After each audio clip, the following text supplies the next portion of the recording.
what this process is all about. Well, in part it may very well be because the SCA says that's a very dearth of authorities that deal with this section. But there must be a very good and cogent reason why, with respect, it cannot be within the remit of a referee to say in its report, in his or her report, that the explanation given was hopelessly inadequate. It's a value judgment. The report can't say the minister was a liar. That's also a legal conclusion. What the referee must state to the Constitutional Court are facts on specific questions that are asked. And as you point out to us, if the answer to a factual inquiry what date it is, that's what you say in your report. The date was XYZ. Whether it was good or not, it's not an inquiry. And may we illustrate what we seek to convey, because we have listened to the submissions which were made by various parties. Assume we were able to persuade you, Judge, that the reasons given by the minister was compelling and good and sound, so as to make a personal cost order addressed to her. Cannot do that. Assuming we're able to do that, then it would render what the Constitutional Court is to do about this matter almost non sequitur. It would be the referee now who is making the legal conclusion that she is liable for costs and she is liable in a personal capacity to do so.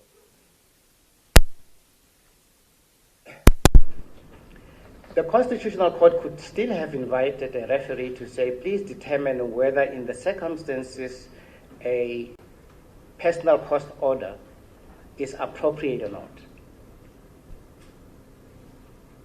And then we would entertain all of these arguments which are offered.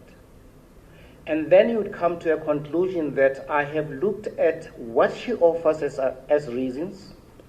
I reject those to be correct. I reject those to be adequate, and I therefore make a finding that she is to be mulcted personally with the cost of that application. That is not the invitation as we read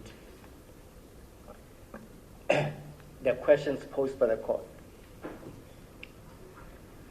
But it is even evident from the reading of Order 2, Roman figure 4, 2b, Roman figure 4. Because it is the reasons why the minister did not disclose to this court that these individuals were appointed at her instance and that they had to report directly to her. The court is not inviting the referee to determine the reasons according to Blacksash, why she did or she did not. It is not the reasons why, according to Fool, she did or did not disclose that information before the Constitutional Court. And equally, it is not the reason why, in the contention of Mr. Magwaza or Mr. Dango, the information in her affidavit before the Constitutional Court went in a personal capacity. And 2, she should not pay costs of the application from her own pocket. So when the question is asked, why didn't you include and disclose the question of the work streams, that they were to be appointed at your instance and they had to report directly to you? She says in evidence, I, as minister, thought I am really limited into giving this type of explanation, why I should not be joined, and also why I did not mention the work stream issue. And she says this is the only reason, or those are the only reasons why she did not deal with the work streams. As we understand the section 38, it must convey this conclusion, that as a referee you will say, to that question the minister explains and gives two reasons why she did not make reference to the work streams. It is in our respectful submission for the Constitutional Court to then say, these reasons are hopelessly inadequate and therefore warrant an imposition of a personal cost order. But as a referee, you would say, those were the only reasons that were offered for it.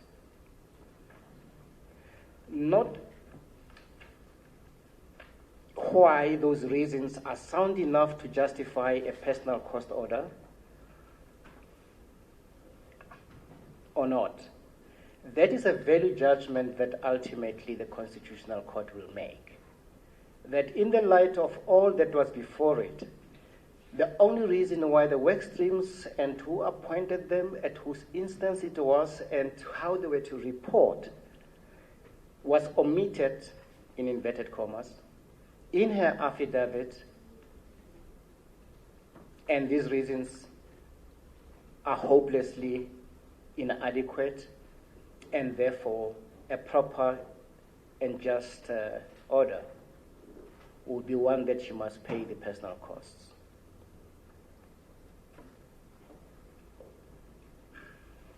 Mr. Smith, you are almost sounding like I'm just here to note the reasons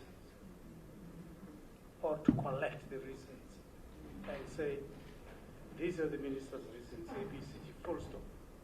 That's it. I've done my work. You are almost sounding like that. I am stopping myself from sounding that way unless if the facts are exactly that. What date was it issued? I would imagine, with respect, Judge, if it is only sought to determine the date, you would say this is the date, and these are the reasons why I think that date is the correct one. No, but the court had those reasons. It was given those reasons by the minister. And the only difficulty arose when Mr. Magwaza contested those reasons. So if what I'm going to do is just collect the reasons which are given by the minister and send them back to the court, but the court will say, but that's exactly the reasons which the minister gave. A lot more is needed of me, precisely because the minister gave the court those reasons. I can't just tabulate them and send them back to the Constitutional Court. Mr. Magwaza contested those reasons. And I must. And the reason why we are here is because there is this factual contestation between the two. And the Constitutional Court is unable to resolve it. And that's why they send it to me, so that I can hear oral evidence. The process of oral evidence includes observing witnesses, being cross-examined, and so forth and so on. And where there is a contest, inevitably I must reject the one or the other. Otherwise, if I'm just a collector of reasons, I'll be sending back exactly what was sent to me. I can't just tabulate. I can't sit here and just say, well, the minister says these are her reasons. And then I'll just be repeating what she told the Constitutional Court. I don't think that's how the process should work, unless I don't understand you, Mr. Smith. I am possibly... I wish my task was as easy as all that, just to sit here and tabulate the reasons. In fact, I must just send the record back to the Constitutional Court and say, here the transcript, you will find the minister's reasons in there. But I don't think that's what I can just do. And Judge, neither do we intend you to just do that. It may be somewhat inelegant of me to posit the task of this inquiry in the language that I have done. The affidavit before the Constitutional Court did not have reasons why she did not make reference to the work streams and how they were appointed, to whom they were to report. So if that evidence was already before the Constitutional Court, I hazard a submission that this Section 38 would not have been ordered, because those reasons would have been there, would have been found to be adequate or not adequate. And that's why it is very important that one particularizes the exact nature of what is being expected of you. Of course, Judge, you are correct. If there was a factual dispute on which they were contending and contesting and countervailing evidence on a particular point, a referee would then have to say, look, I have taken this factual consideration, these credibility findings to prefer on the factual question X, the evidence of A or B or C. That's an entirely different thing.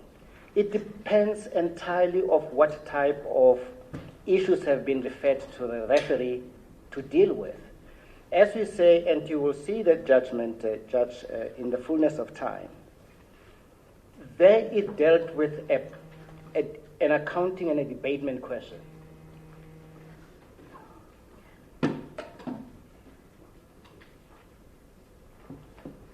Well, I apologize. That is the point. The accountant was dealing with mathematics. Indeed. 20 times 2 is 40 and the like. That's not what I'm dealing with here. Indeed. I haven't read through the judgment, but my recollection of it was that the person there was better placed, had an easier task than me, because he was making figures, and so forth. There can hardly be a lot of dispute around figures in mathematics. If you add 2 tens, you get 20. So, but here, I don't know. I don't think it's like that. Well, Judge, you also see that it did not do that. If the question was an arithmetic computation only, probably even in that judgment, a referee would not have been called upon. The dispute was, is this individual entitled to this amount or that amount, taking into a whole number of factors as a chartered accountant? And the court there says that unless they can find something unreasonable about how that factual finding as to the liability is computed, the court is bound to accept that finding. Please, we should not be understood to mean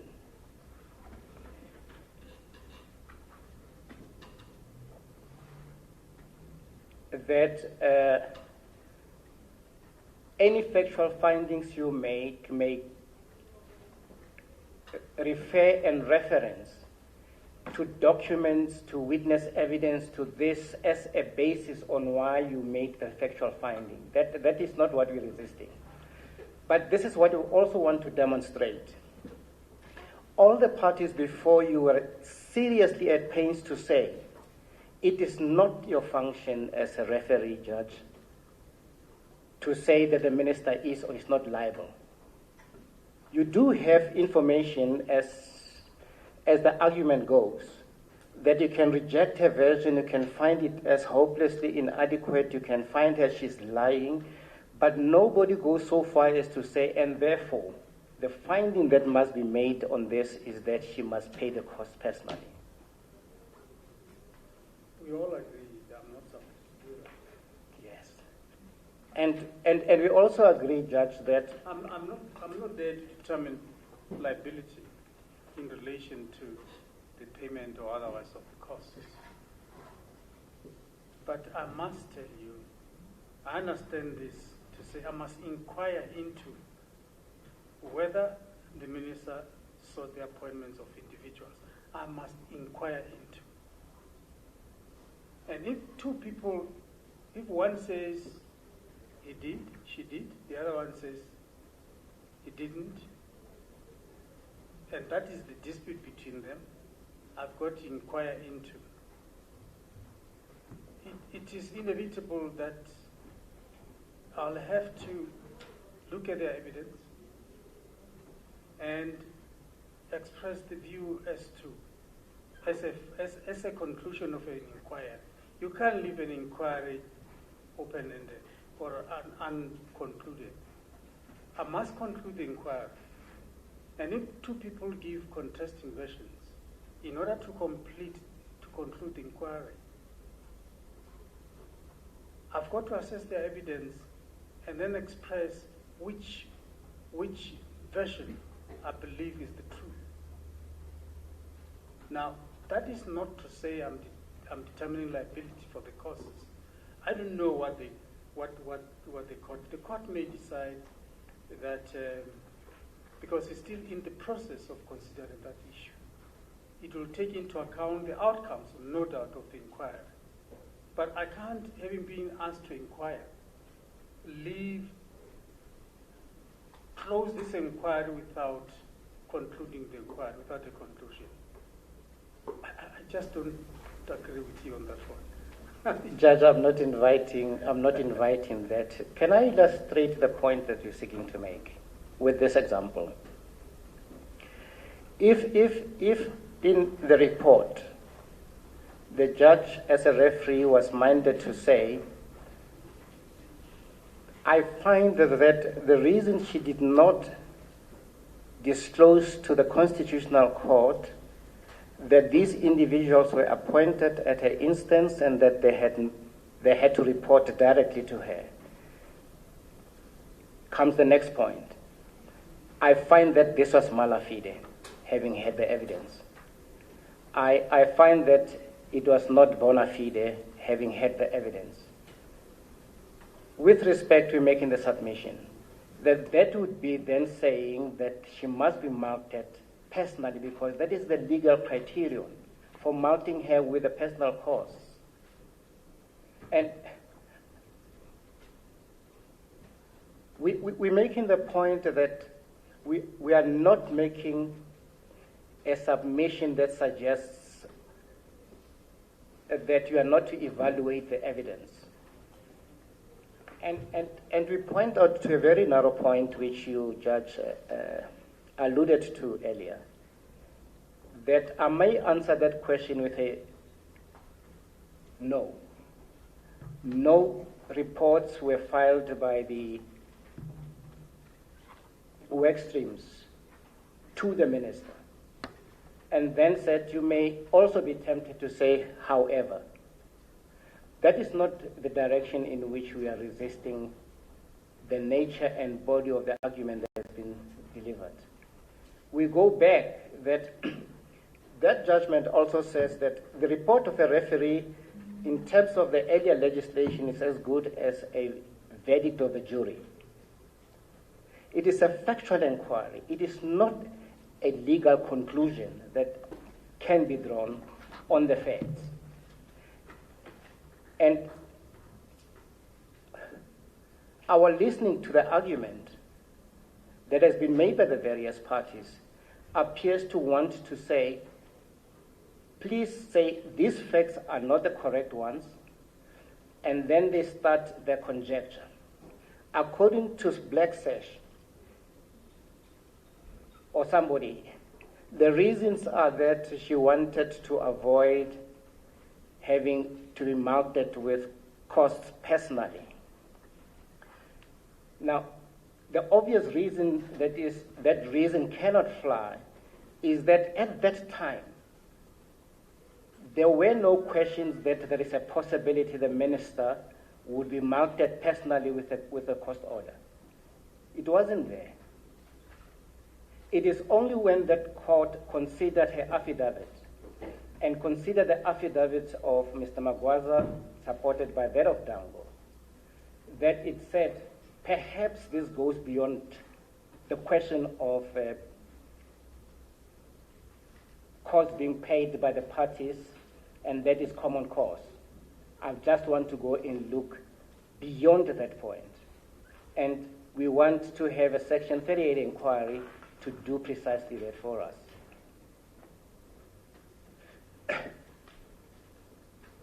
Mr. Semin, perhaps I should clarify this.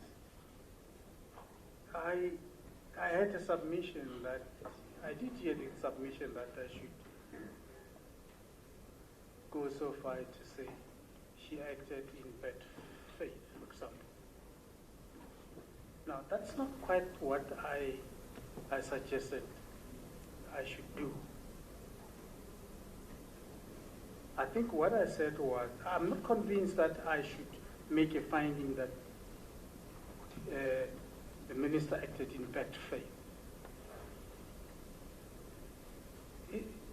I think that could well be a finding that has got to be made by the court.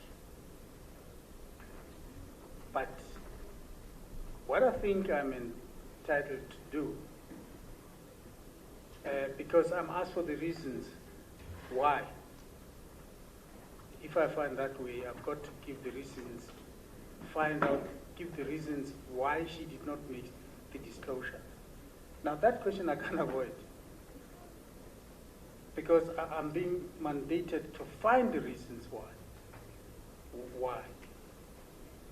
And you remember that I said that perhaps I should do no more than say this, than be as broad as possible and say, I think the reason was that the minister did not want to attract some adverse consequences. And leave it there. You recall that's what I said. Now, unless I'm told otherwise, I'm persuaded otherwise, that would be, if I find it justified, that would be an adequate, that would be an appropriate answer to the question why. Because that question why, I can't leave it unanswered. But what I'm resisting, as you correctly put, is for example to say, because she was afraid of being mulcted in costs, because of this and that, because she was afraid she would lose her job as the minister, because she was afraid that she would be kicked out of parliament, so forth and so on. I don't want to go there. But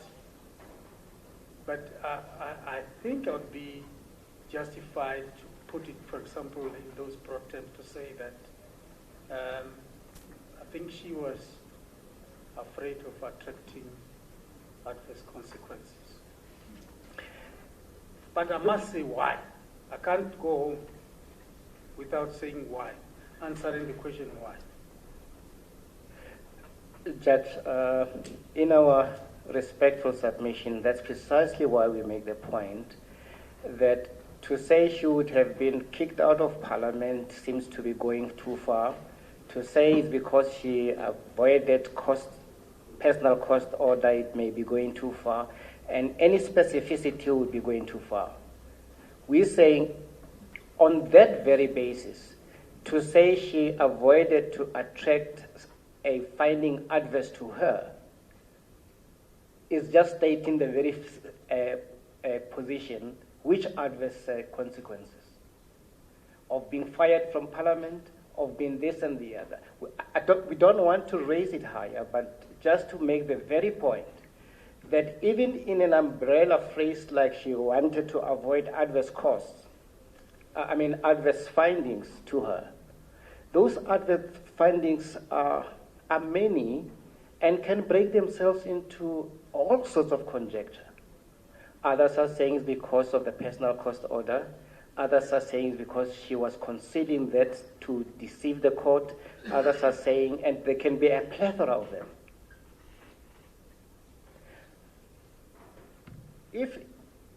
If as a referee, and we are making the point, if as a referee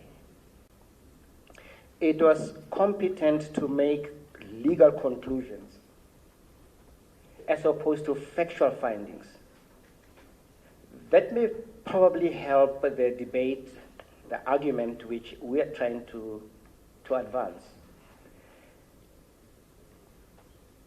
That somebody is lying, it's a conclusion which has elements of fact and law in it. And we're saying that is not the province for a referee to do in our own understanding of how a Section 38 is supposed to be there. And yes, there are death of authorities, exactly what that entails.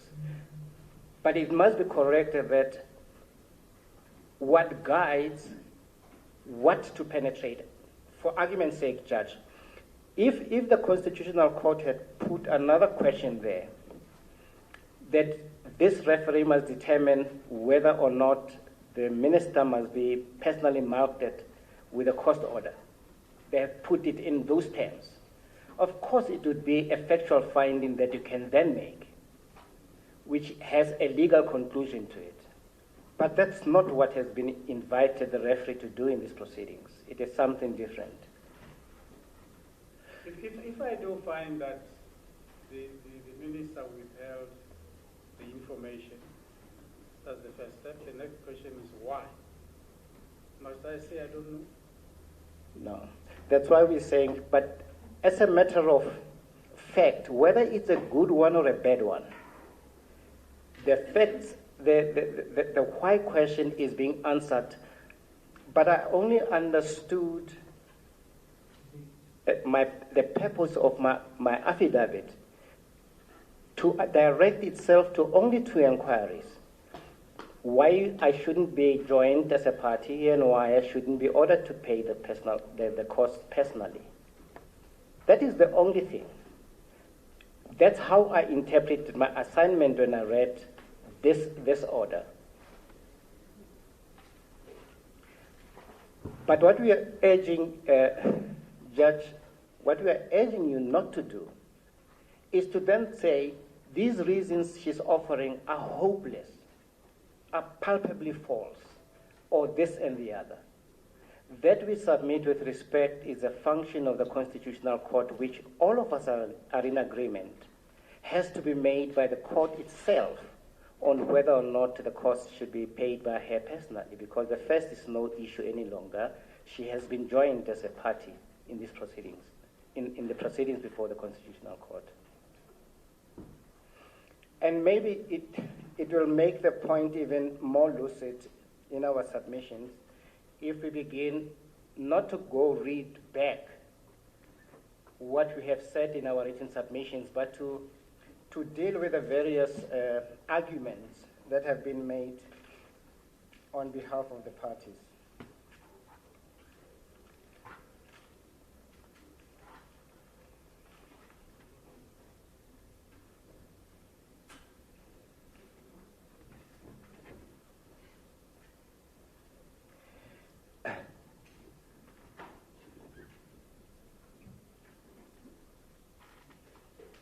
It is argued, for instance, Judge, that the reasons why she did not disclose the fact that she appointed the work streams and directed that those work streams report to her directly has something to do with concealing the activities of the work stream. Let's take that for starters. The question of the work streams was announced in 2013 by the minister openly, very openly. The appointment of the work streams comes about in 2014. Their function and duties of the work streams are reported to the interministerial committee of the cabinet. So there could never have been a conscious attempt at concealing that there were work streams. But to this end, might I invite the judge to look with me what the June judgment of the Constitutional Court then says, and demonstrate that you are not invited as a referee to go there. I propose to read paragraph 19 of that June judgment. I'm told it would appear, it would appear at Black Sash bundle, page 512. But this is how the judgment reads. By now, this is common cause. After this court accepted SASSA's assurance that it would be in a position to pay the social grants itself, after 31 March 2017, things started going awry. What had happened is best summarized by the Minister and SASSA's response to the Chief Justice's directions. Now let's hear what the Chief Justice is directing must be answered. 1. In view of the fact that this court order of 25 November 2015, discharging its supervisory jurisdiction, was based on SASSA's decision not to award a new contract, and on SASSA's progress report of 5 November 2015, setting out the information relating to its own ability to assume paying the grants at the end of March 2017, the following information is required. A. Who was the person responsible for determining, on behalf of SASSA, whether SASSA itself would not be able to pay the grants by end of March 2017? This is the answer that is given to the Constitutional Court. The person responsible was the CEO. Now, we're making the point that clearly all these issues about who took the decision on behalf of SASSA that it would not be able to meet the end of this is not an inquiry which the Constitutional Court is saying this inquiry must probe. It knows it because it is in the judgment, but it goes on further to say that person responsible was the CEO on the advice of Ms. Mvolani. As explained further below, Ms. Mvolani was responsible for the management of the project aimed at giving effect to the step set out in the 5 November 2015 progress report, by means of which SASSA proposed to assume the duty to take over the payment functions itself after 31 March 2017. So I pause again to say all of these facts are before the Constitutional Court before it then go to direct an inquiry. They know this. And it continues, the advice of Ms. Mvulani was adopted by all incumbents of the CEO's office, including, if you go the other page, it says Ms. Peterson, Ms. Ramokhopa, and Timagwaza. So all of this information about which we were listening to cross-examination are issues that are already before court. And that's why we're inviting you, Judge, as a referee, that we confine ourselves to issues that were not before the Constitutional Court, on which factual findings are now called upon and a report to be made on specific to the questions that were not before the Constitutional Court, not those that were before the Constitutional Court. We'll make another example.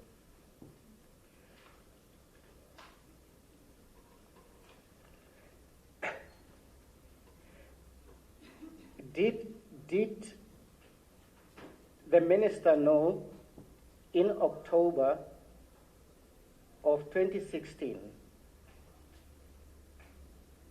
that SASSA would not be able to meet that obligation? Again, that question was before the Constitutional Court, and the finding was that even on SASSA's version, she only knew about that fact in the October 5 meeting. So really, we don't think necessarily the report of the referee in this instance should be traversing those issues. They're there already.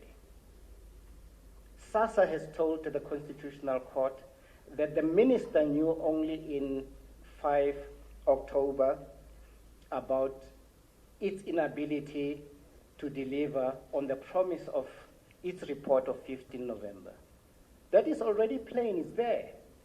Now, you have been, in some argument, been told that that may also not be true. Eh? It may be that she knew a little earlier than that.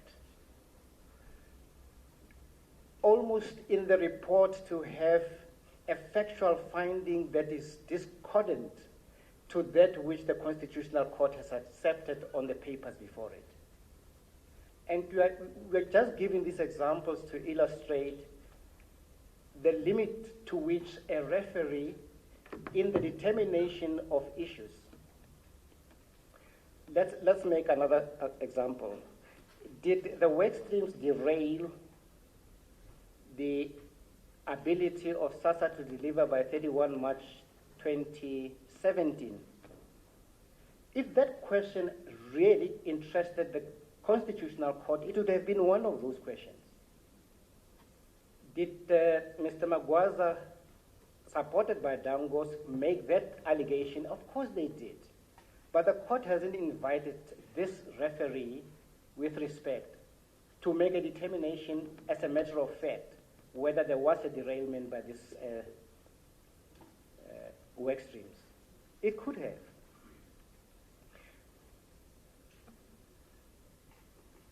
And we propose to go through a whole number of this that illustrates why, with respect, there's a conflation of understanding what it is that a referee does, and it is not made easier by the fact that this particular referee happens to be a judge.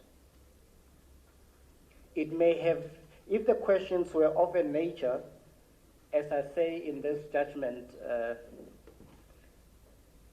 of computation of an accounting process, the referee may be somebody other than a judge, and it may be I have investigated this and I table these facts for consideration by a tribunal which is seized with making the legal conclusions relevant to that inquiry.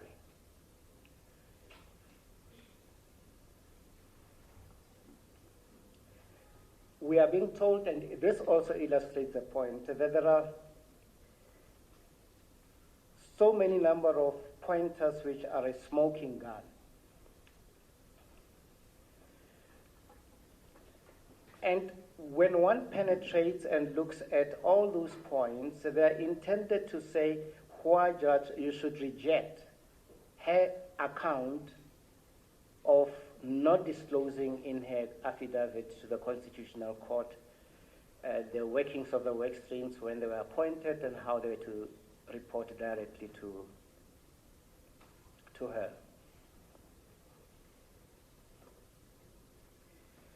Mr. Semenya, I must tell you that to the extent that I understand you, it seems to me that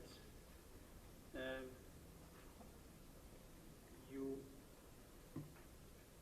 are really trying to circumscribe too much as to what work I have to do. Let me put it to you this way. If in answering any question that I'm asked to answer, I have to look at certain issues which have been canvassed here. And indeed, if those questions had been irrelevant, I assume you would have objected to them and say, they are irrelevant to these proceedings. But if in the process of answering a particular question, I've got to resort to making a credibility finding, I'm going to do just that. And if it is found that I was wrong in making a credibility finding, well, it's for the Constitutional Court to throw that out and say, well, we didn't ask him to make a credibility finding. But my understanding of my task is that the court had a problem. It was confronted with huge disputes of fact. And that is why it referred the matter to oral evidence. Had the court been able, you mentioned somewhere along the way, you said, well, this point was before the Constitutional Court. That is true, but nevertheless, the Constitutional Court finds itself unable to resolve certain disputes to the extent that it decided to refer this matter to oral evidence for witnesses to be cross-examined and so forth and so on. Now, the one thing that I am not I'm not going to refrain from doing, is to listen to the witnesses, observe that they testify, make notes about they acquit themselves, and so forth and so on, and consider the entire evidence.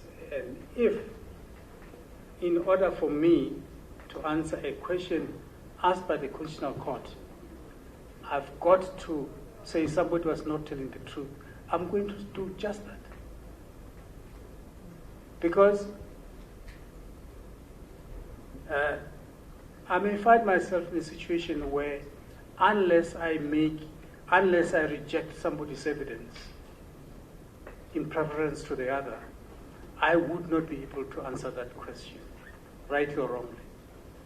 So, in the process of enabling myself to answer that particular question, if I've got to say this witness was lying, I'm going to make that finding. And if the Constitutional Court comes around to say he was not supposed to make a finding on credibility, well, then it will correct me. But I don't want the Constitutional Court to say we're faced with a huge dispute of fact to the extent that we had to send these people to testify, to be cross-examined. What is the purpose of cross-examining a witness? It's to try and find out where the truth lies. We send these people to there, and the referee, lo and behold, comes back, sends the record back to us, and he has made no findings on credibility and so forth, and therefore, in the end, he has not made any finding as to where the truth lies, who is telling the truth.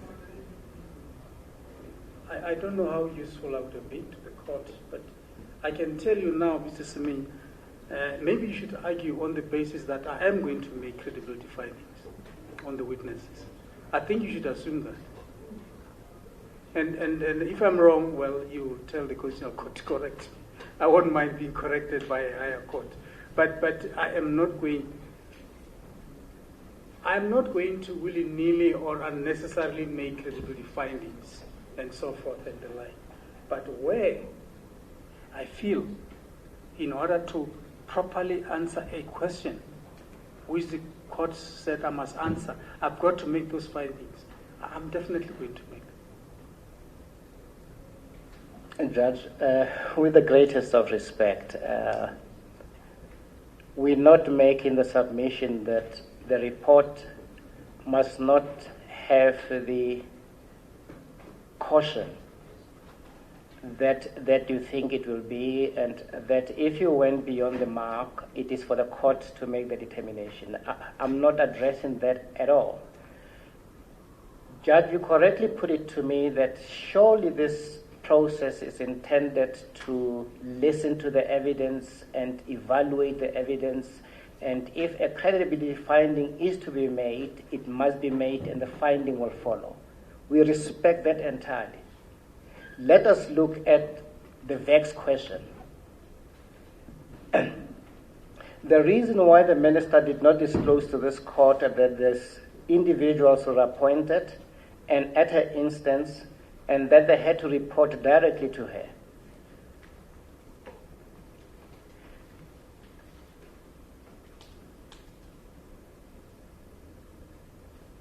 The first port of call is to ask, what are the competing versions there?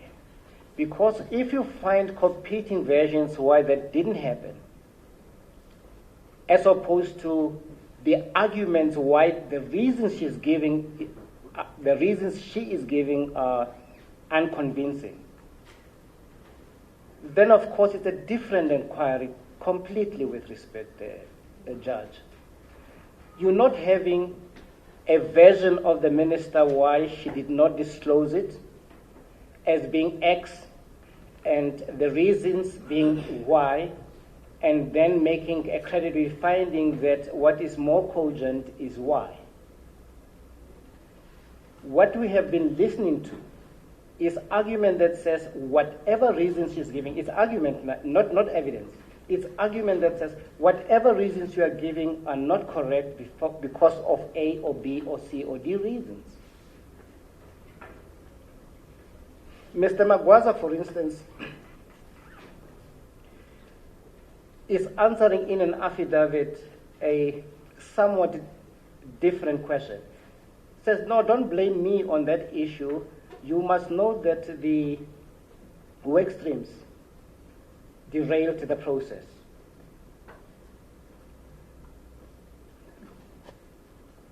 It is not an answer, a dispute to the question whether the minister did not disclose the work streams work and its reporting systems.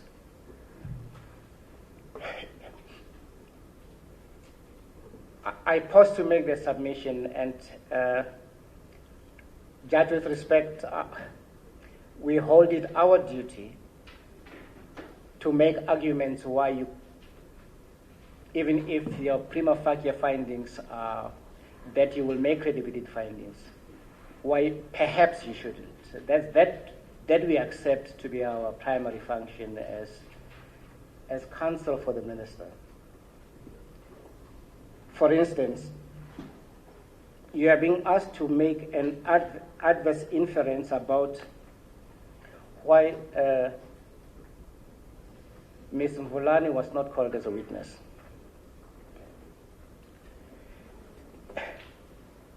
It can be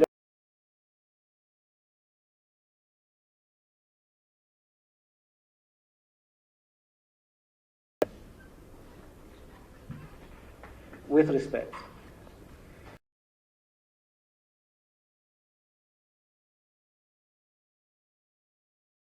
Is that when the shoe pinched,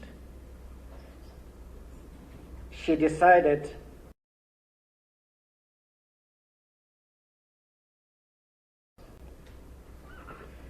well, Judge, you'd look at the opening statement.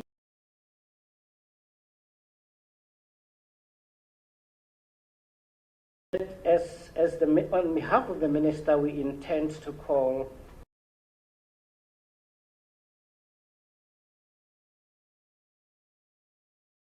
readings dictate that we have to call somebody else. We said that it was not because of any issue that is pinching.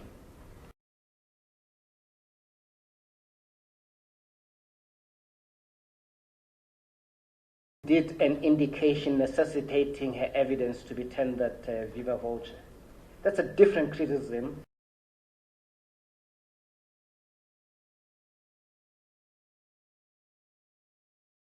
The witness, as we understand the law.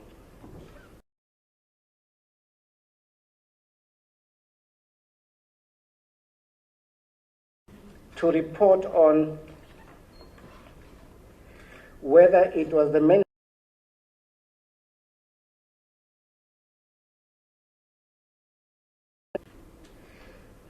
again we say if one looks at the judgments,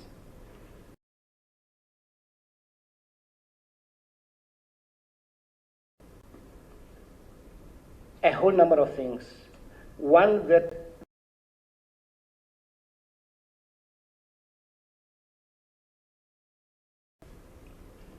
beneficiaries who qualify for it is that of SASSA, and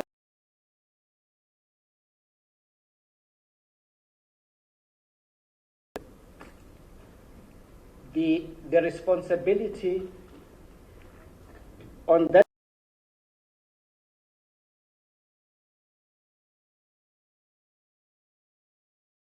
in the report of the 15th of November by SASSA itself.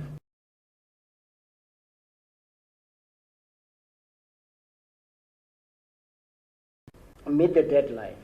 And it is SASSA itself in the meeting of October when it becomes apparent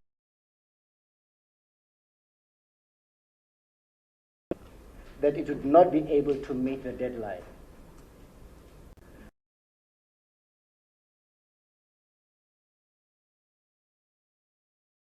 So with respect, Judge.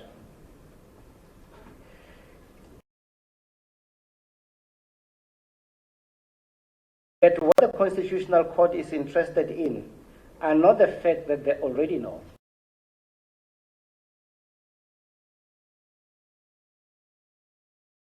Conjecture, which is being offered as to why those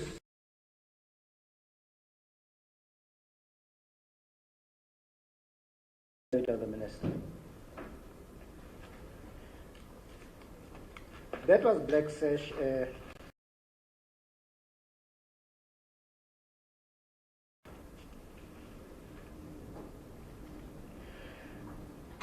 The report may very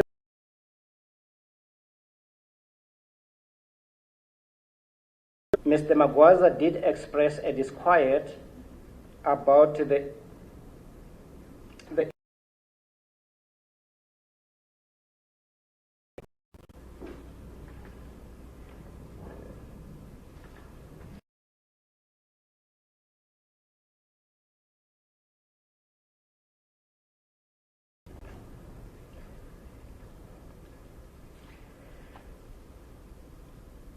the evidence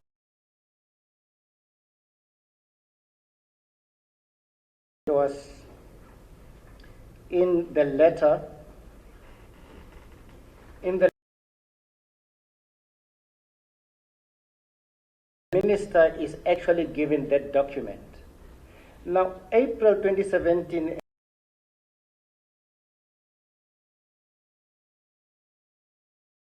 genius, is a date that comes subsequent to the end of March, which is the reporting date. I mean, the date on which SASSA was. Minister, knowing what was the complaint of Mr. Magwaza expressed in April, could have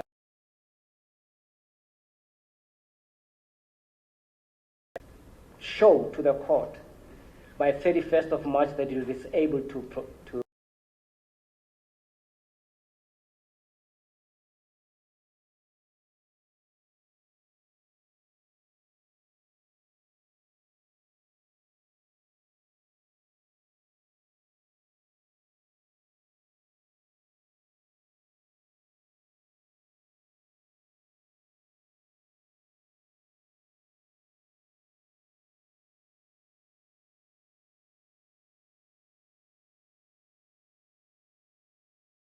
not present on all accounts. So it can't be that the April statement is corroborating it is with respect not that it is a repeated complaint to the minister. The first time the minister... Well, then in that case, your main argument, the main point you should address is whether or not, and if so, when, did the minister for the first time learn of Mr. Magwaza's concerns? Indeed, and we say on the evidence here, it is a letter of April. Sorry?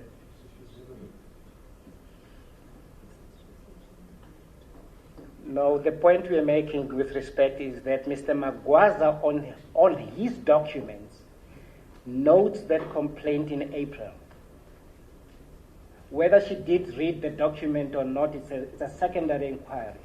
There is no attempt by Mr. Magwaza to say, no, that information and complaint was made to you before 31 March 2017. That's not the point that they're making. So your argument is that before, is it April 2017? Yes, Judge. Until then, the minister was never aware of Mr. Magwaza's complaints about these people reporting to her directly instead of to SASSA.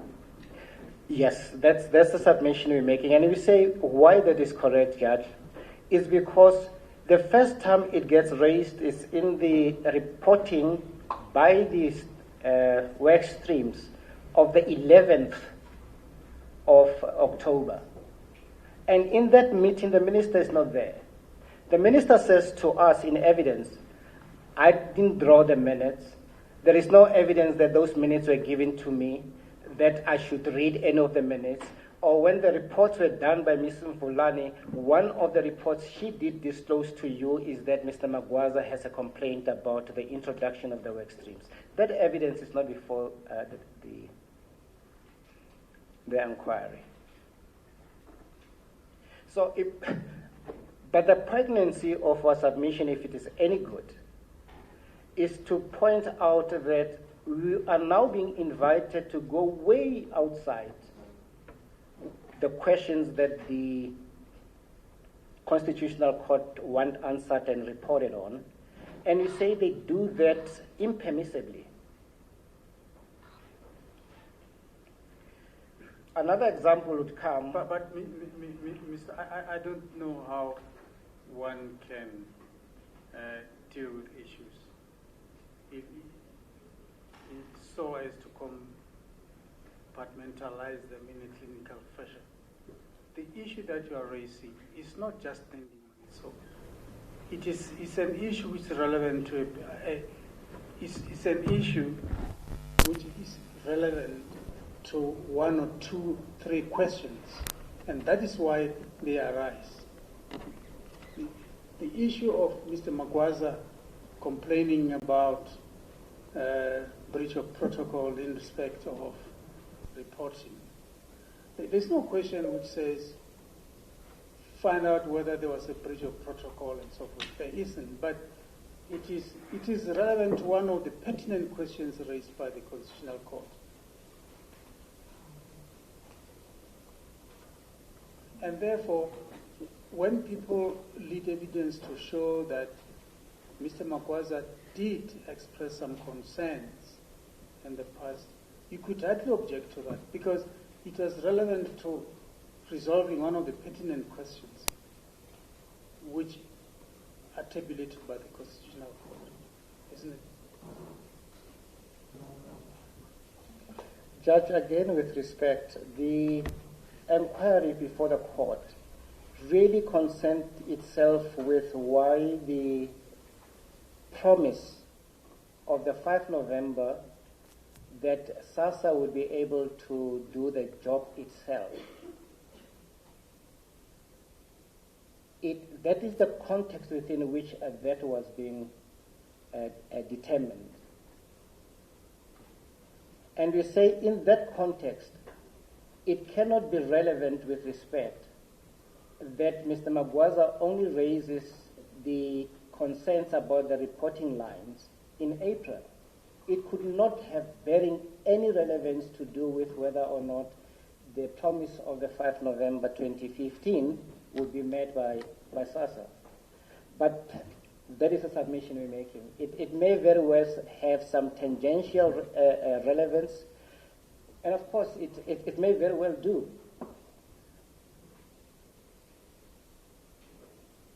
But we're saying with respect, the report which you may file as a referee may very well say, include that fact.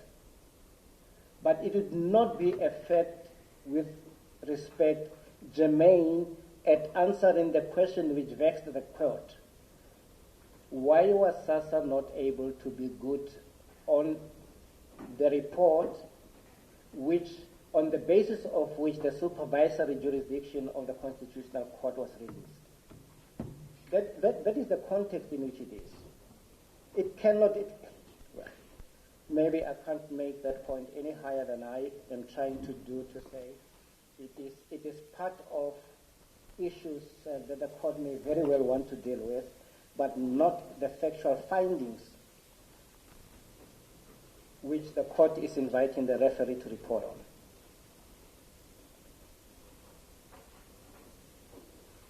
on. again, whether or not these work streams cost 100-odd millions of rands, it may be an issue that is probably of consequence for a very different purpose. But it is not one where, with respect, assists the Constitutional Court in determining the questions that have been put before you. The evidence was, I did not do what the Ministerial Advisory Committee said I must do, i.e. To appoint a project management team, because the cost would have been prohibitive in the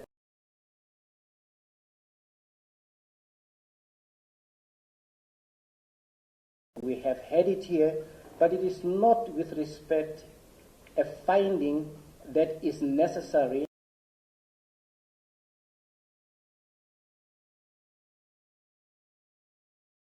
of whether or not the minister must be marked with personal costs in relation to that application.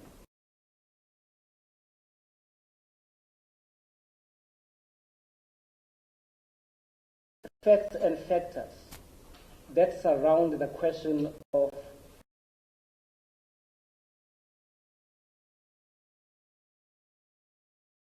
failure to make sure that the 31 March 2017 deadline is met.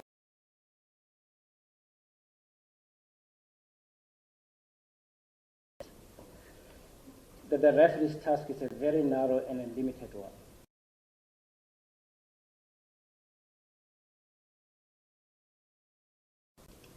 And you raised the question, Judge, when Mr.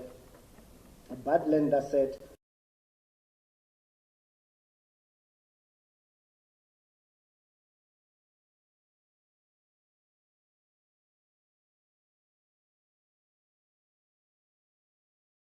or the procurement systems were not followed.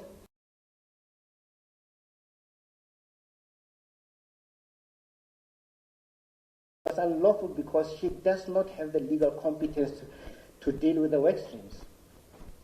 But that can be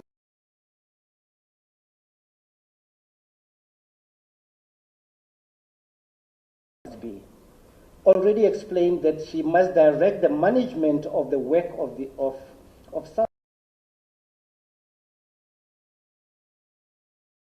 entail when the advisory committee says to her, please consider the work streams in order to insert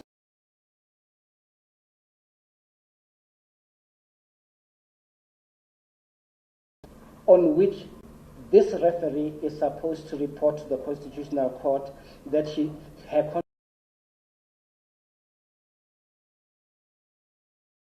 may be, or it probably may not be. But that is not the inquiry which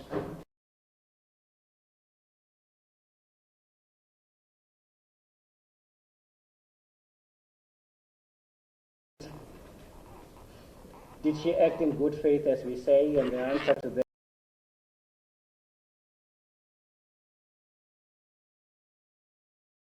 I think there is no big controversy amongst all of us.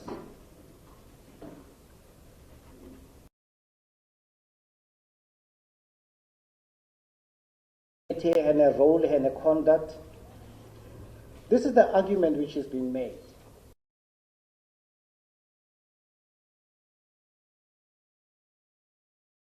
And therefore, to make a factual finding, you would have to make a credibility finding about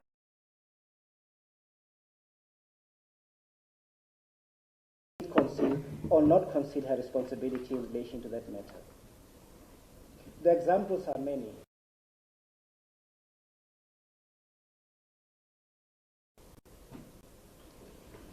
That we keep making, Judge, is that there have been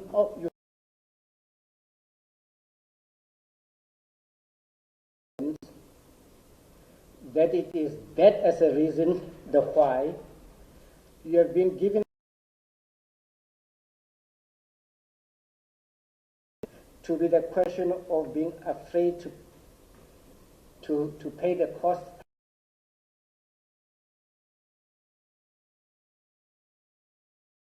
It's unhelpful to do this this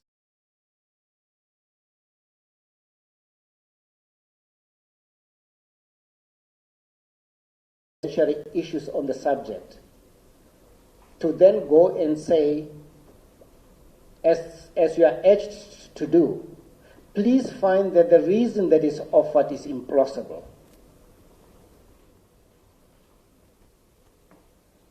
If it is implausible, it is with preference to which version? We ask the question loudly and rhetorically.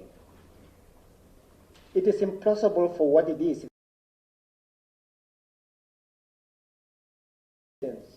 which is to be preferred to that of the minister. And that's the difficulty which we say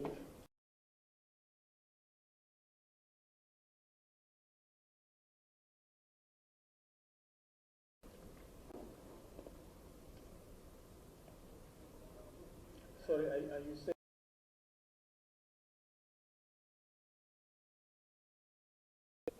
the explanation she gives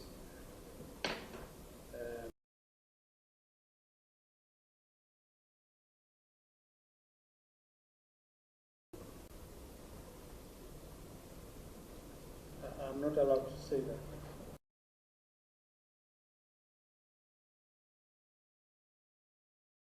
to figure out how I must now express the direct answer to their question is no. That's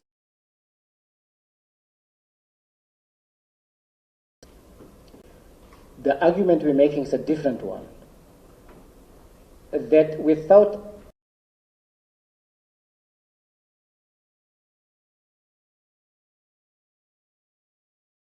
the reason was that she wanted to conceal information because there's no such evidence.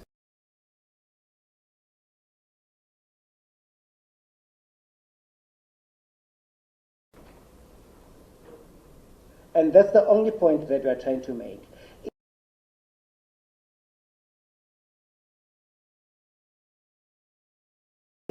Well, if I'm limited to say that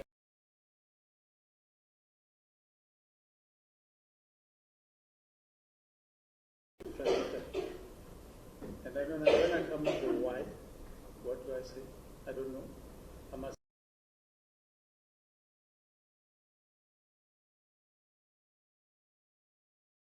Are you saying I must? Because the court says I must give the reason why. So I must find she's giving does not hold water. And then why?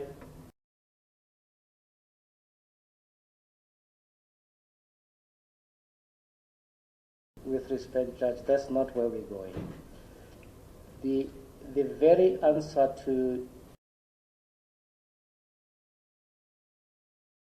have to say why it is unconvincing, and our answer is yes.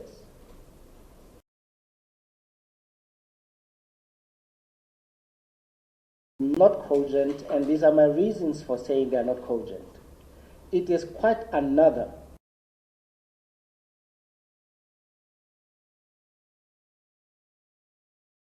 the question of that should be fired, the question of this, that's where we are.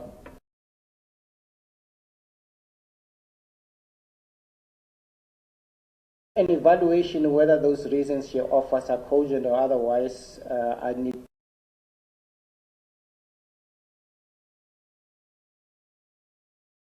But the inquiry doesn't say, it says why. Yes. The question says why.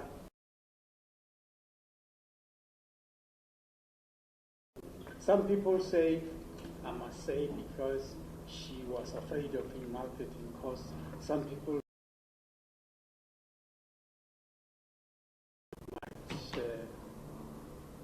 because she was acting in bad faith. Some people say, blah, blah, and I'm not.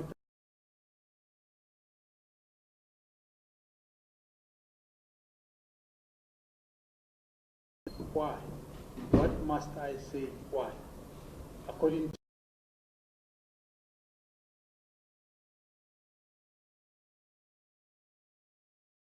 to don't hold water, As to why, I don't know.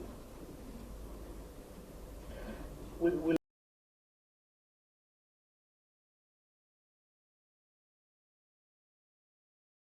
about were put to the minister, by the way. So it will be a very big sentence. And the question is, why? Why do you think she?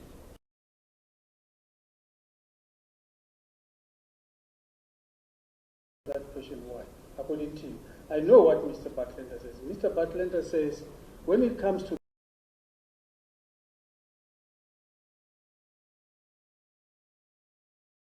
another one says, when it comes to why, tell the Constitutional Court that it's because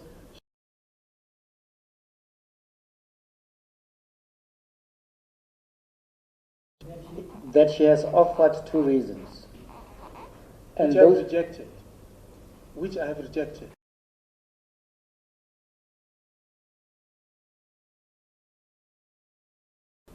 As you say, on the basis of evidence before you,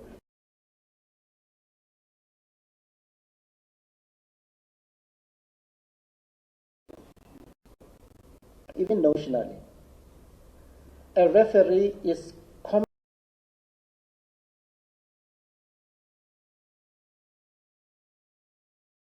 having had all the evidence, I was unable to make a finding on it. Well, that is a submission that perhaps you can advance and say, I must say,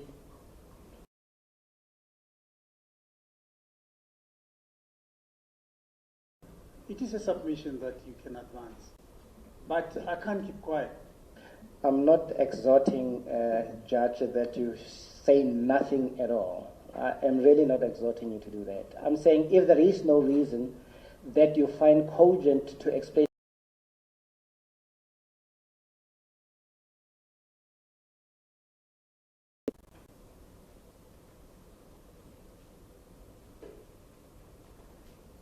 you then ask that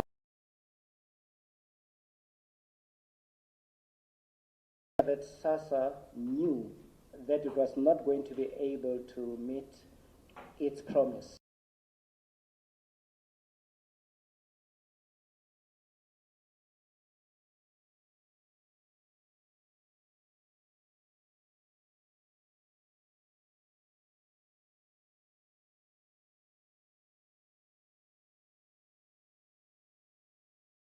Ability is on the shoulders of SASSA, with minister having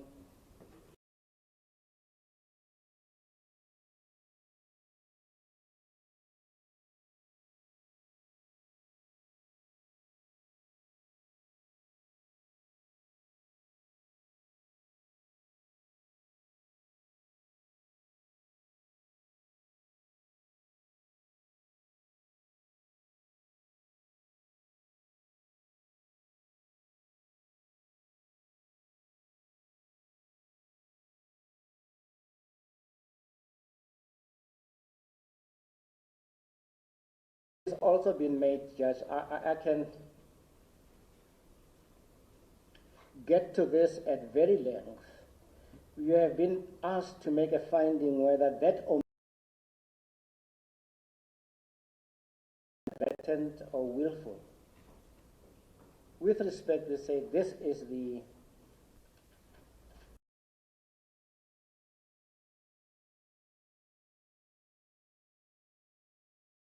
it would then decide to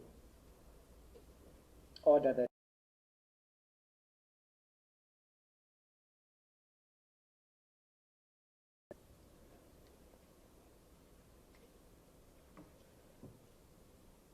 you are also being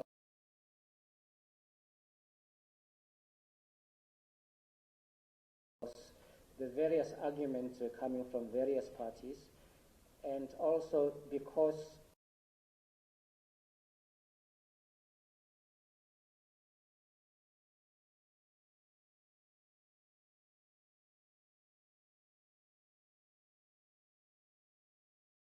and we were not sufficiently able to anticipate what type of arguments mounted our oral submissions really to that which appears to have been the arguments made by the various parties.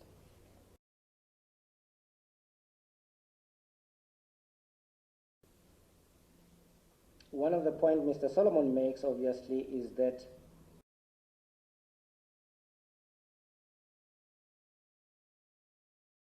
all of this was also intended to subvert the procurement process of the work streams. Let's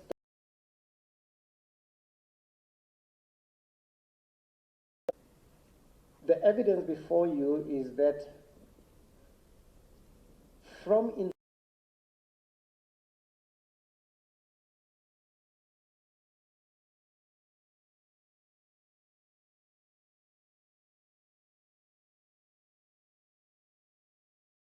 Ms. Peterson, it was also in the report of the Ministerial Advisory Committee that break this thing into three phases. The first phase, which was an interim one, is the one that ends in March of 2017. But in its entire purpose, these work streams were meant and intended to finalize their work come 2019. That was the purpose of these work streams. If you look at the terms of reference that were given to the work streams, their contractual appointments and what they were to do and to encompass their work, it is work really that was intended to finalize at come 2019. It was never intended to be for March 31 of 2017. This is where the detour happens, according to the evidence before you. Come a meeting of 5 October,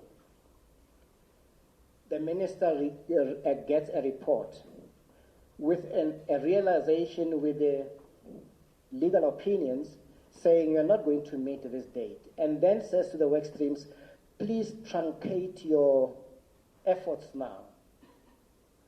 And I think the evidence is that please give it to me in 18 months. And 18 months from October in that meeting could not meet the 31 March 2017. Already that date is past and gone if the work streams were able to do what the minister had requested them to do. So that is another point that we say in the report, that if reported on, will show that at no stage did the work streams impede SASSA from meeting its undertaking that it made to the Constitutional Court in its report of 5 November 2015. That's another pointer.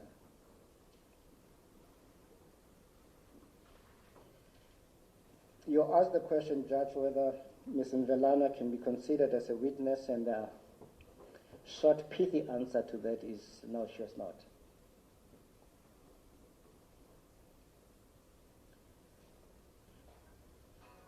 And on behalf of Mr. Magwaza, again illustrating the point that we keep trying to make, you are being invited, Judge, to make a ruling that her conduct was not done merely as an inadvertence or an omission. She deliberately failed to take this inquiry into her candor or confidence. Those are the type of findings which you are being called upon to make, and we say that cannot be correct, Judge. It cannot be correct that you are to make any rulings in this proceedings. What is correct is that you are invited to make a report on factual findings that are made.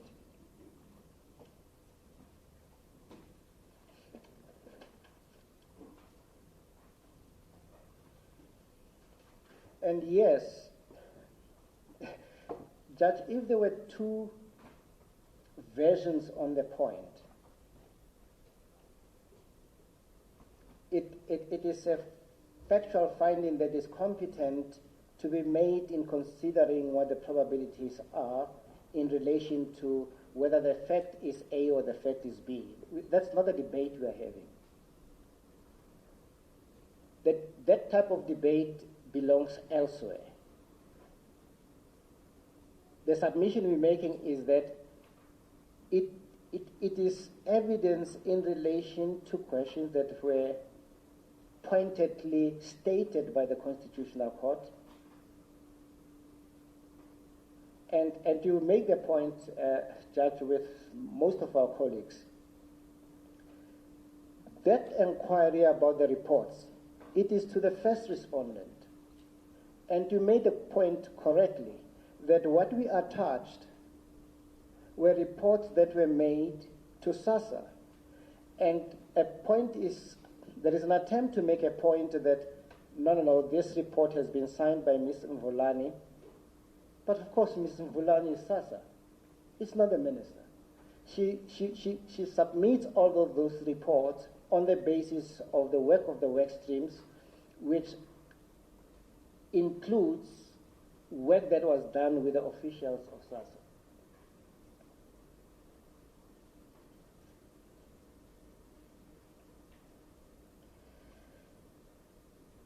The argument is also made that please have a look at Mr. Dango's resignation, where that offers proof about his lamenting the involvement of the work streams. Again, I invite the judge, let's go look at the record and let's go look at the evidence. The evidence and the record will show this,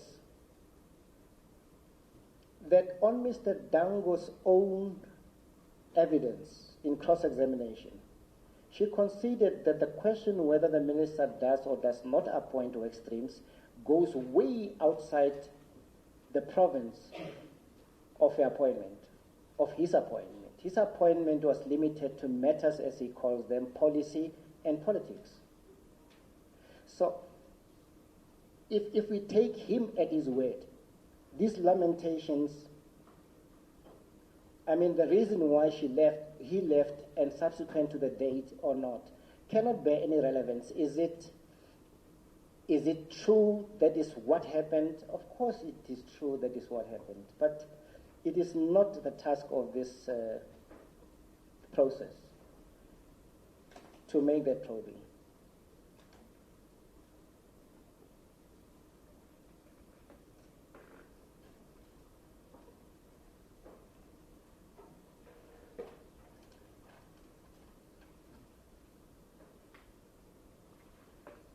Might I just confer, Judge?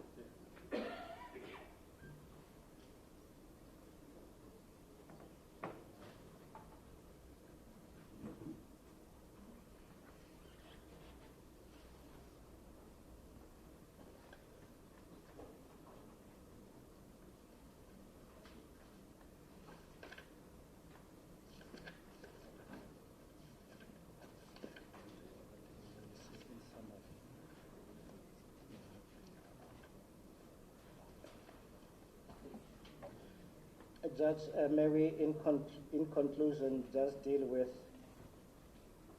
what we summarize to be the facts in relation to these questions, and we have those in our heads of argument, commencing paragraph 93 on page 44.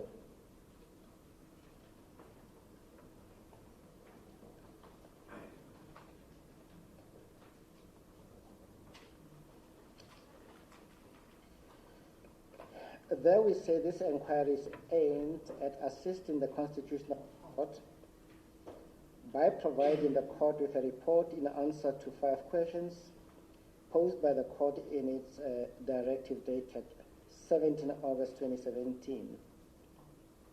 We continue to say the Minister has provided the answers in response to those questions that were posed and sought to explain her decision and the rationale for such decision over the 2-year period between December 2014 to March 2017. And in summary, we then say in our written submissions 5 things. The minister did seek the appointment of the work streams, which is a question directly being asked, as evidenced in her letter of 9 July 2015. And then we say it is equally appropriate if in the report the judge as a referee was to say, that may have been the design, but as a matter of fact, I could find no evidence that a report, if a report is to be in writing, was given to the minister. And that's again typically the point. It's not that you're not resolving the issue. It is the fact that evidence placed before you does not enable you to make a finding of that nature that indeed she was given the report. And it was on this day that the report was given. And you have cajoled all of us that if you can find that report, you must give it to you. And by the time I stop, we would have failed in that exercise to give you anything of the kind. But that's precisely the point you're making. If the evidence does not help you make a finding helpful to the Constitutional Court, then it is exactly that. You say so. I'm not able to do that.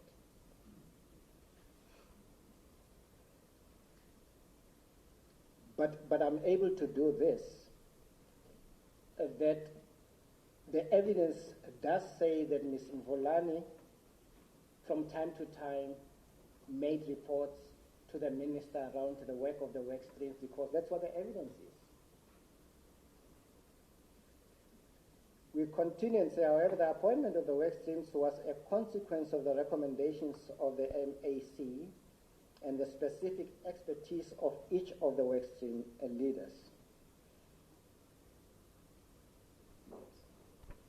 The work streams, and this is the point direct to what we have just made the submission, the work streams did not report directly to the minister, whatever the language of the letter of the 9th of July may say, but did report to SASSA Exco and Ms. Mvulani, who in turn kept the minister updated on their progress.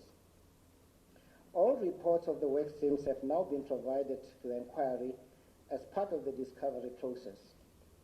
Well, the criticism is that we can't distance ourselves or because we discover the documents. But even in that discovery, we do say that these are the reports that were given to SASSA under the signature of Ms. Mvulani. And yes, finally, we do make the point in 95.5 that the reason the minister did not inform the court about the existence of these work streams was to go back to order number 13, which we read out, which called on the minister to do only 2 things, and that's why. It is something if, as a referee in the report you state, she may have been ill-advised to think that those were the areas that were of interest to the Constitutional Court. And if you make that type of finding, clearly it is not the finding that would support the minister being marked with a personal cost order. Maybe that she was naive to construe it within those confines. She ought not to have done it. But as we say, on another day, we don't engage the question of circumstances of personal cost, because that is what the Constitutional Court is going to be doing. Applying those and finding whether or not there is any evidence of malafidus or gross negligence.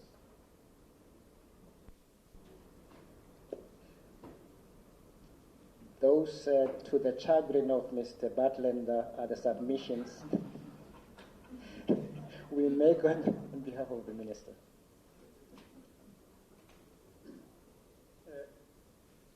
Going back to the last question, which seems to bother you more than any other, I imagine. your submission is this, as I understand it. I have one set of facts on the side of the minister as to why she did not disclose, and it's ABC, as you've just mentioned that. And then you're saying, on the other side, on the side of the applicants and others, I must look for an existing set of facts to compare it with the ministers. But so you submit. I must then find that on their part, there is no existing set of facts, but just conjecture. I could not have been any more lucid than that, Judge. It took me more than an hour to make that point.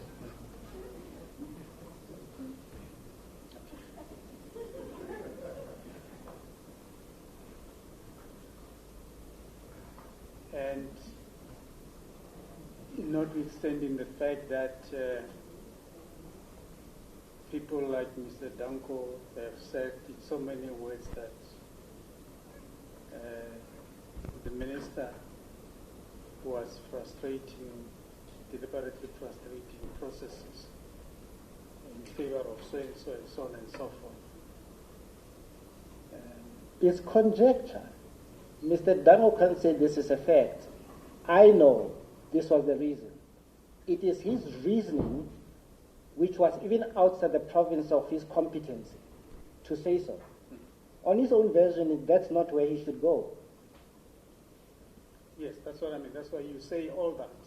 On the other side, I cannot find a set of facts to compete with the ministers, however implausible they may be, but I don't find, and if, according to your submission, if I find the minister's explanation implausible, by reason of the fact that there is no alternative set of facts, I must just find a correct way of saying that I cannot make a finding.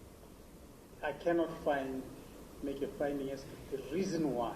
I mean, that's how I understand it. Because I cannot hang on to the, in inverted commas, reasons given by Mr. Dango or whoever, because those are just mere conjecture.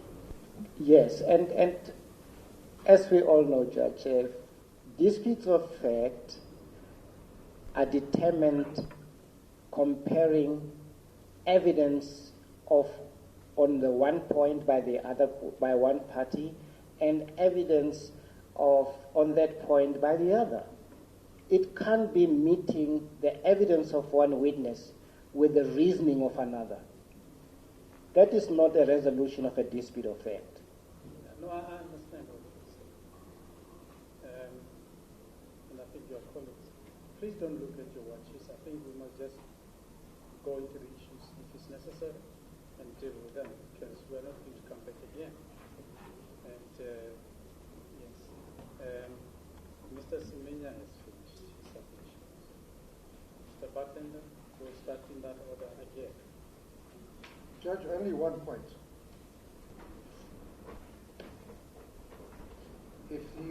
As to the minister's reason, if the reason given by the minister, this happens in cases all the time, somebody gives a piece of evidence. If you find it implausible, you reject it. You say, I can't accept that this was the reason, it doesn't stand up from the facts as I know it. You're then left with a situation to say, well, why, if that wasn't the reason, what was the reason? And I say, with respect, that it is perfectly proper for a court to say, on the conspectus of all the facts I have, the most probable reason is X, or the most probable reason is Y. I know the reason is not the one given by the minister because it doesn't meet the facts. It's implausible. So what was the reason? Now you can say, there are two ways with respect you can deal with it. You can say, the reason given by the minister I reject because it's inconsistent with the known facts. And I stop there. And I say to the Constitutional Court, I can't tell you what the true reason was. Who can read the minister's mind? And let the Constitutional Court draw its own conclusions.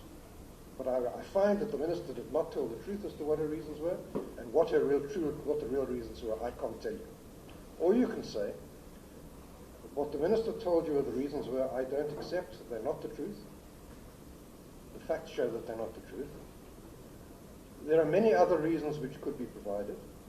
The most likely seemed to be that she was concerned about a fear of being mulcted in costs, because that's the question she was answering. Should she be mulcted in costs? So she was trying to hit that off.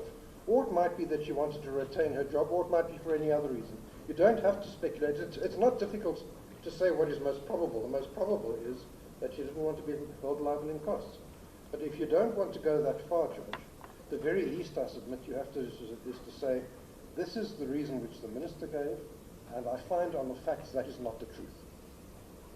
And she couldn't sustain those reasons when they were challenged, and they're inconsistent with the facts. If you find that, perhaps that will assist the Constitutional Court enough. Because when you give a false reason,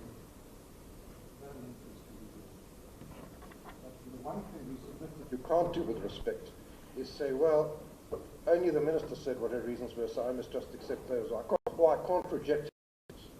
We say that you can reject it. They're inherently implausible and they're inconsistent with the known facts. That is, with respect, a very important finding, which we ask the court to make. That's what.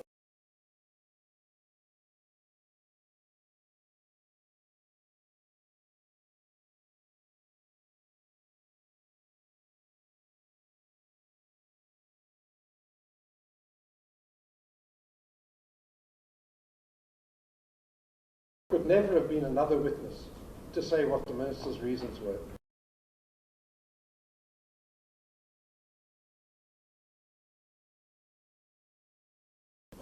Before you speak, I want to query this with Mr. Semenya.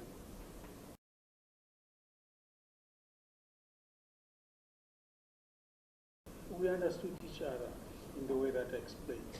I summarized your submission and I understood it.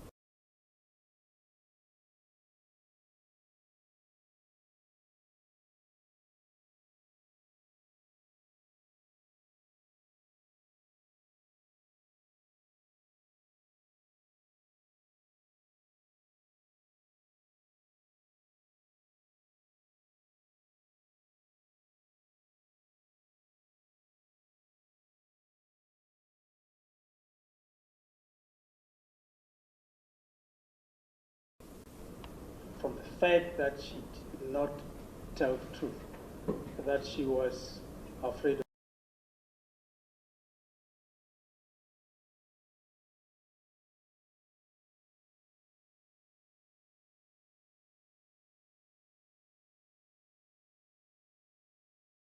the referee, you must make factual findings. To make that finding that says to attract something adverse, what? That her political office is going to go and implode? But the point you make,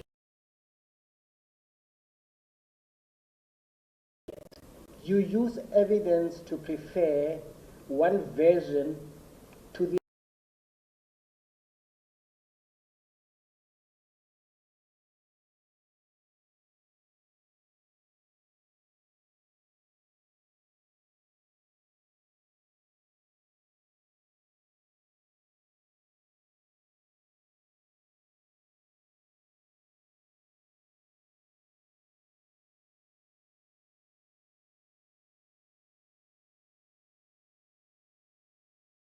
except that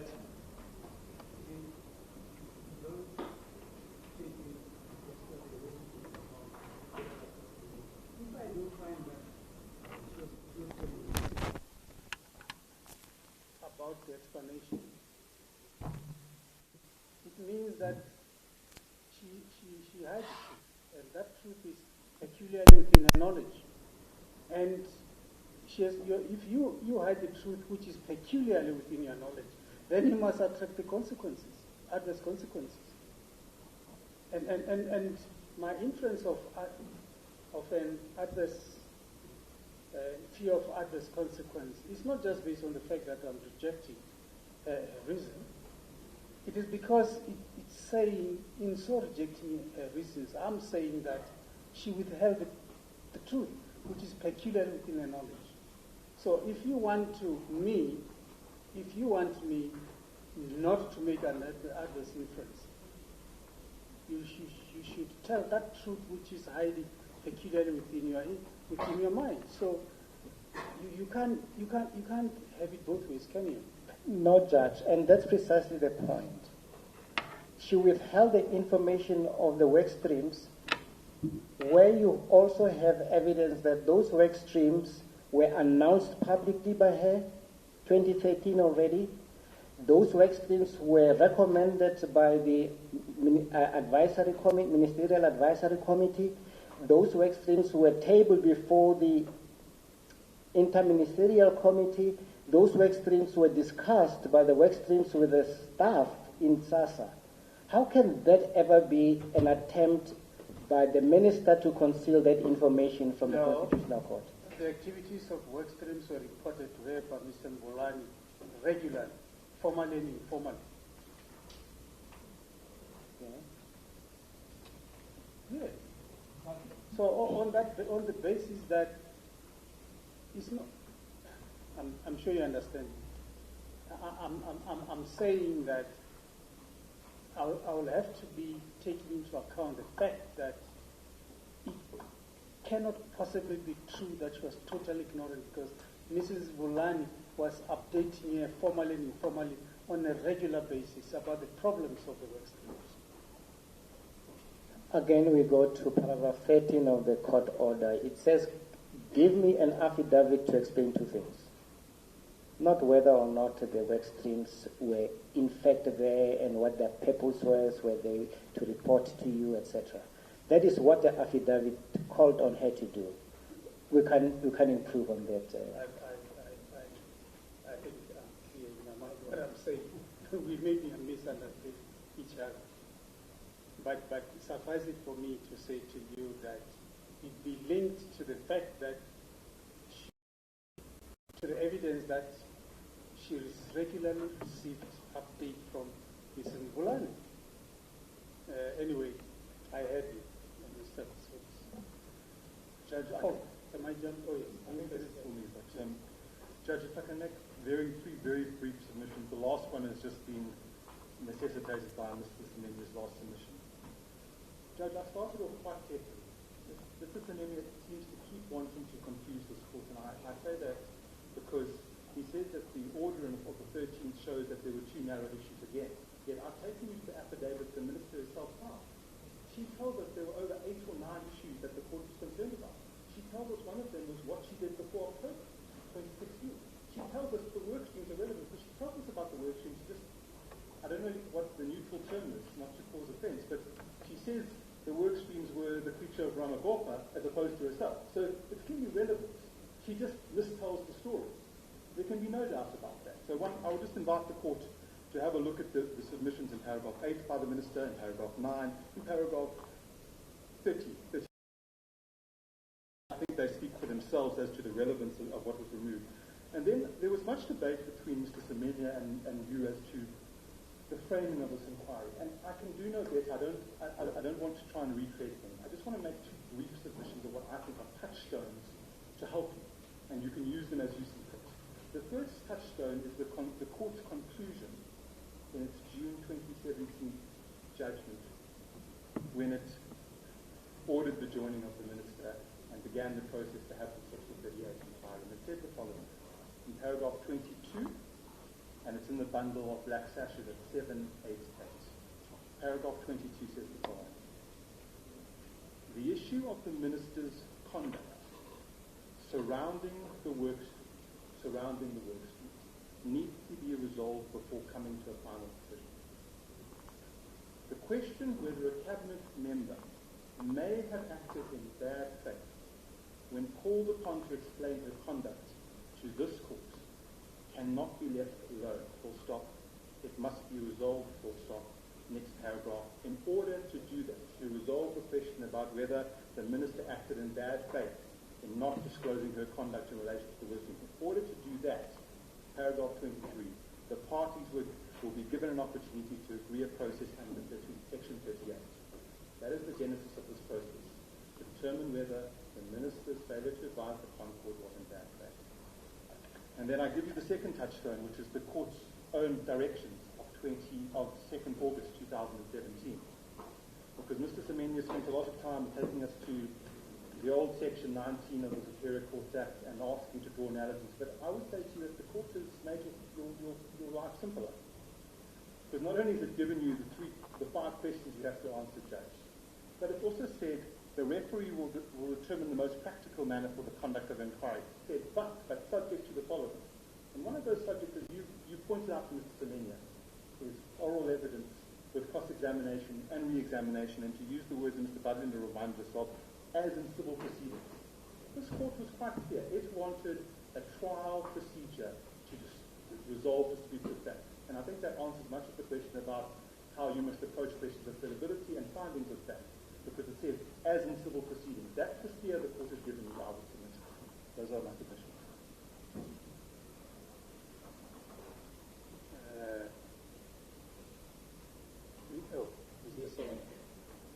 Judge, just simply put, when one looks at the final question that was posed by the referral in terms of the Constitutional Court order of 2 August 2017, as read with the judgment that was given in June, portions of which the learned friend referred to now, the question really is the reason that was posed is the reason why the minister did not make the disclosure. That supposes that the minister either has an explanation or doesn't. She was given an opportunity to provide the explanation. I think the inference is obvious. If there is no explanation forthcoming, the court was well aware why she was engaged in the exercise. It was obviously she was called upon to explain why an order for cost a bonus propria should not be ordered against her. She had to then provide the explanation. So you're at large to state the obvious. And the inference for that one would be entitled to draw from her failure to provide an explanation that you find acceptable is to avoid the very question that was before the Constitutional Court, and that was whether she should be obliged to pay the costs. One doesn't need to speculate about her reputation and whether she would be removed as a minister or removed as a member of Parliament, all of those issues. The pregnant issue was the question of costs. That's what she had to deal with. Could she provide an explanation for her failure, or could she not? Those are our submissions.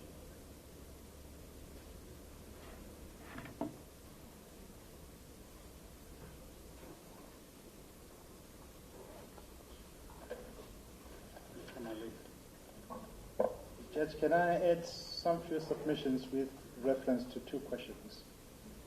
The first relates to your mandate in the light of the judgment which has now been handed to you by Leonard Friends for the Minister, and that is the judgment of right.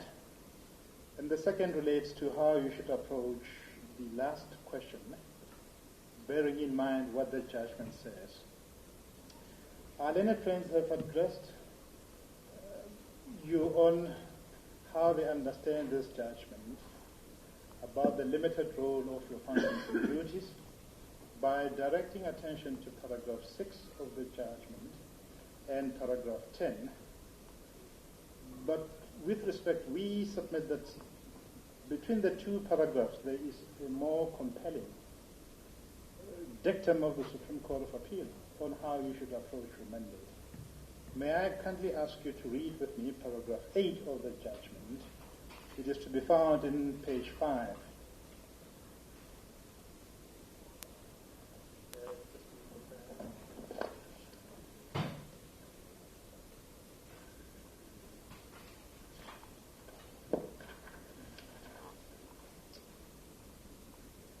And that's a passage which reads as follows.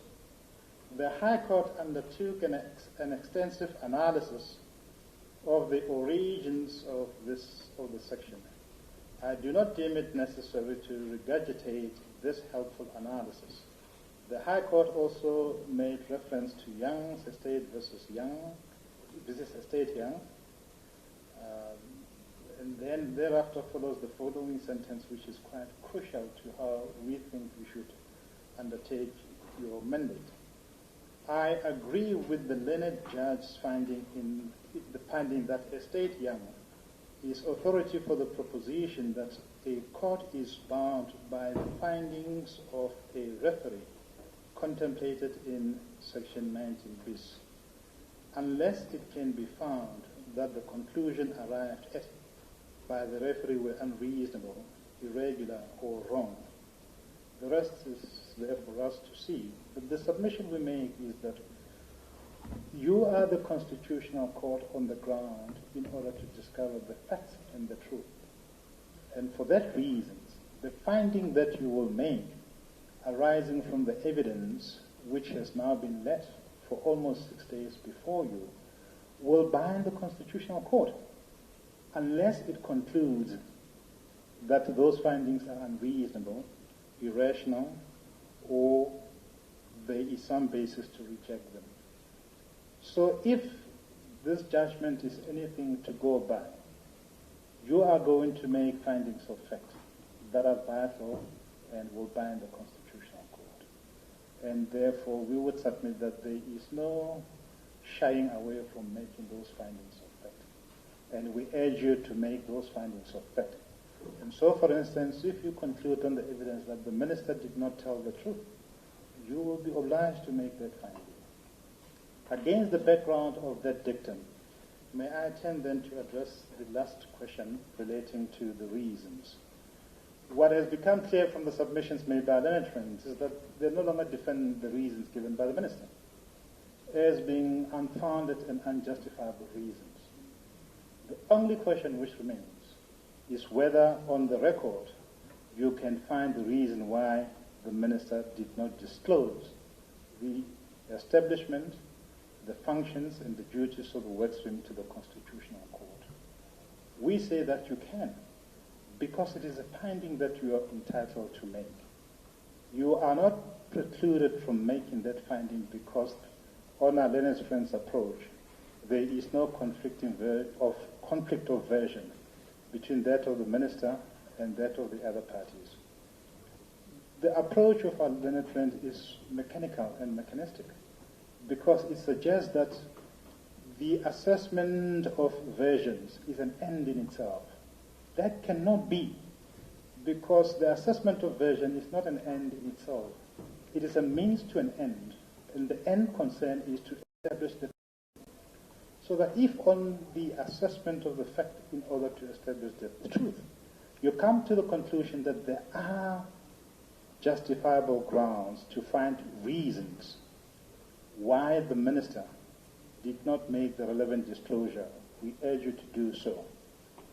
We submitted earlier on, and we repeat the submission, that on uncontested evidence, the minister must have known that the disclosure of these relevant facts would lead the Constitutional Court to conclude that she ought to have borne the brunt of a personal cost order.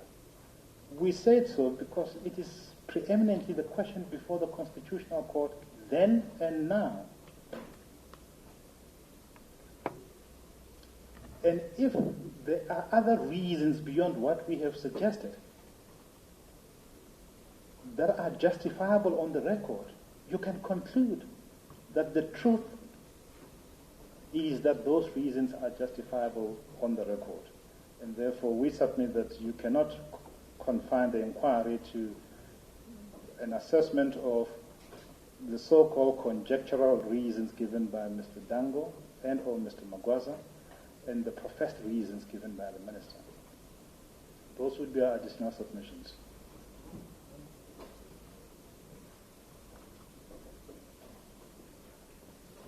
I asked you not to look at your watches. Mr. Semenya, I'm going to give you, if you so wish, the last word. If there is an answer to the brief submissions made. Judge, I can do no more than saying Section 38 is to resolve disputes of fact, not opinions that are competing with any fact.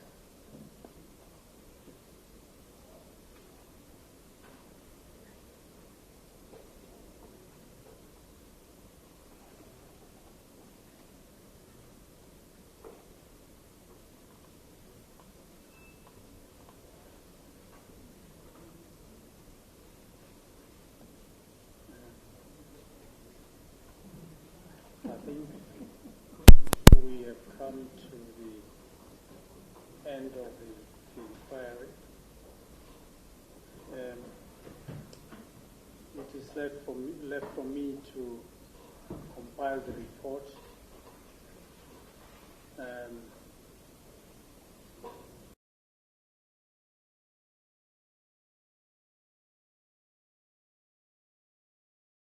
Have it done as soon as possible.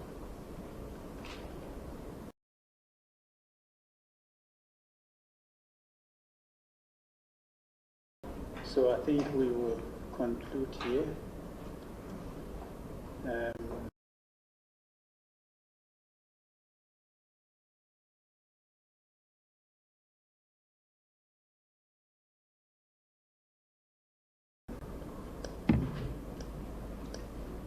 I was just trying to think in practice how the report is going to go about. I haven't done this sort of thing before, but unless you advise me otherwise convincingly, I don't think I owe any one of you a report. I owe this report to the Constitutional Court, and I'm going to prepare it, finalize it, and send it to the registrar. And it will be for the Constitutional Court to decide whether to give it to you or to deny you that report. Obviously, that is with a tongue in the cheek. Obviously, they will give you that report. But that's how I think I should deal with it, unless somebody has a different view. Unless somebody thinks that as soon as I finish, I must send it to the parties even without sending it to the registrar, which I don't think would be the correct thing. I think it's a report to the Constitutional Court, right? Thank you very much.